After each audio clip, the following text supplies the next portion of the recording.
बुधवार, the black Wednesday, ये वो काला दिन है जिसने भारतीय सेना के जाबाज और बहादुर योद्धा को हमसे हमेशा के लिए छीन लिया। जनरल बिपिन रावत, ये नाम किसी पहचान का मोहताज नहीं है।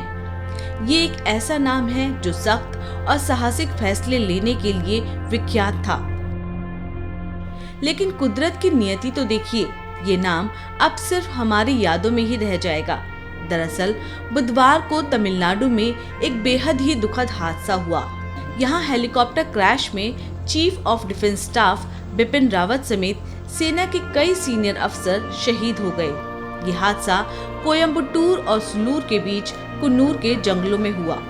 इस हादसे से पूरा देश मायूस है। इस हादसे ने हमसे हमारा एक ऐसा सितारा छीन लिया जिसकी चमक और जाबाज फैसलों की धमक से दुश्मनों के पसीने छूट जाते थे। शहीद बिपिन रावत का जन्म उत्तराखंड के उस परिवार में हुआ जिसने कई पीढ़ियों से भारतीय सेना में अपनी सेवाएं दी हैं। बिपिन रावत ने अपनी स्कूली शिक्षा देहरादून और शिमला से पूरी की। इसके बाद वो नेशनल डिफेंस एकेडमी और इंडियन मिलिट्री एकेडमी पहुंचे, जहां उन्हें स्वॉर्ड ऑफ ऑनर मिला। 16 दिसंबर 1978 को बिपिन रावत ने 11वीं गोरफा राइफल्स की 5वीं बटालियन को ज्वाइन किया।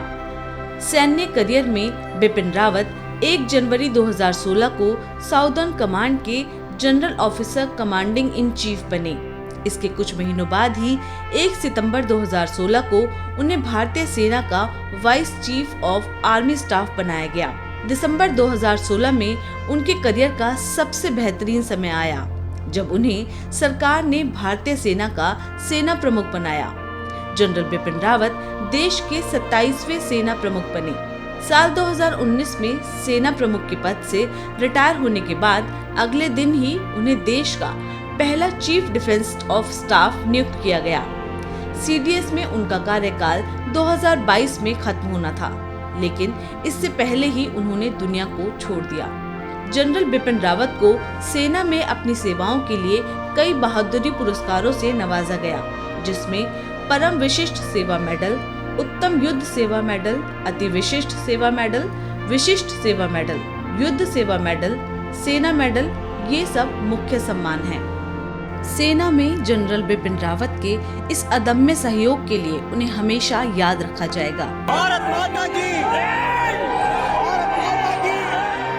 यही वजह है कि आज जब तमिलनाडु से उनका पार्थिव शरीर दिल्ली के लिए रवाना हुआ तो सड़कों पर लोगों का हुजूम उमड़ पड़ा। रोते बिलखते लोगों ने भारत माता की जय के उद्घोषों के साथ अपने जाबाज योद्धा को आखिरी विदाई दी। ये वो नजारा था जिसे देखकर कहने के लिए शब्द नहीं बचते और आंखें अनायास ही नम हो जाती हैं। जानकारी के मुताबिक कल यानी शुक्रवार को जनरल रावत का दिल्ली में अंतिम संस्कार किया जाएगा।